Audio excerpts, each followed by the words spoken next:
Guys, ఈ వీడియోలో ఒక విషయం మనం మాట్లాడుకుందాం అనుకుంటున్నాము. ఏంటి అంటే, నాన్ ఐటీ ఉద్యోగాలు కమింగ్ డేస్ లో ఉండవా? దీనికి సంబంధించిన అప్డేట్ తో అయితే మీ ముందుకు వచ్చాను. చాలా మంది నాన్ ఐటీలో వర్క్ చేస్తూ ఐటీ నుంచి రావాలి అనుకునే వాళ్ళు డెఫినెట్లీ, అంటే ఇది టాపిక్ వచ్చింది కాబట్టి చెప్తున్నాను. నాన్ ఐటీ నుంచి ఐటీకి రావాలనుకుంటే ఇప్పుడు రైట్ టైం.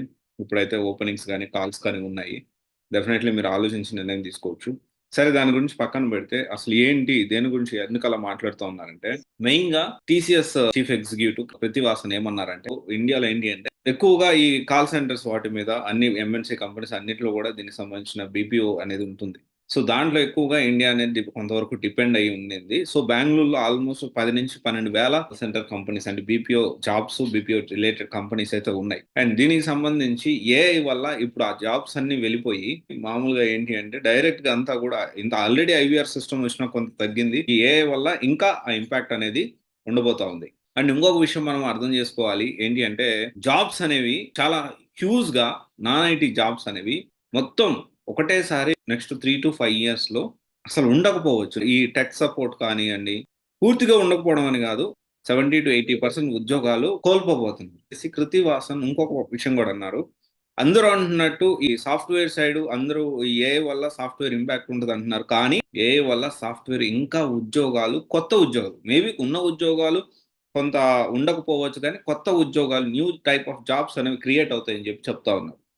సో, నాన్ ఐటీలో వర్క్ చేసే టెక్ సపోర్ట్ కానియండి, బీపీఓ కాల్ ప్రాసెస్ కానియండి, లేకపోతే ఆఫ్‌లైన్ మార్కెటింగ్ గానియండి, డిజిటల్ మార్కెటింగ్ మళ్ళీ డెవలప్ అవుతది. కానీ డిజిటల్ మార్కెటింగ్ అంతా కొంతవరకు ఆటోమేట్ అయినప్పటికీ అది కూడా బానే ఉంటుంది. ఓవరాల్‌గా ఇలా అన్నీ మనం చూసుకుంటే నాన్ ఐటీలో ఏదైతే ఉందో, నాన్ ఐటీలో ఇప్పుడున్న ప్రెజెంట్ సిట్యుయేషన్‌లో మోస్ట్ ఆఫ్ ద జాబ్స్ అనేవి కమింగ్ డేస్‌లో ఉండవండి. అందుకనే మీరు ఇప్పుడు త్వరగా ఆలోచన చేసి రైట్ డెసిషన్ అనేది తీసుకోవాలి. ఎందుకు అంటే ఒక టైం దాటిపోయిందంటే మళ్ళీ మనము నాన్ ఐటీ నుంచి ఐటీకి షిఫ్ట్ అవ్వడం అనేది దాదాపు పాసిబిలిటీ ఉండదు.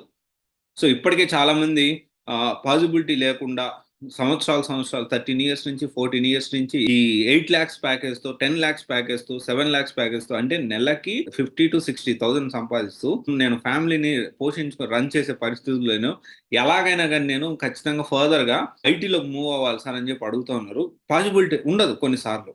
అన్ని సార్లు కాదు, కొన్ని సార్లు పాసిబిలిటీ ఉండకపోవచ్చు. అందుకని నేను చెప్తా ఉన్నాను. నాన్ ఐటీలో ఎవరైతే జాబ్స్ అనేవి చేస్తా ఉన్నారో, మీ జాబ్ సెక్యూర్డా కాదా? ఫ్యూచర్‌లో మీ నాన్ ఐటీ జాబ్ ఉంటుందా? లేదా? అనేది మీరు కంపల్సరీ కొంత రీసెర్చ్ అనేది చేయండి. ఆలోచన చేయండి. ఒకవేళ ఉంటుంది, ఇదే సాలరీ ఓకే, కొంత పెరిగినా నాకు ఓకే, నేను అంత రిస్క్ తీసుకోలేను అంటే హ్యాపీగా మీరు కంటిన్యూ అవ్వచ్చు. ఓకే. కానీ ఖచ్చితంగా ఆలోచించాల్సిన టైం అయితే వచ్చింది.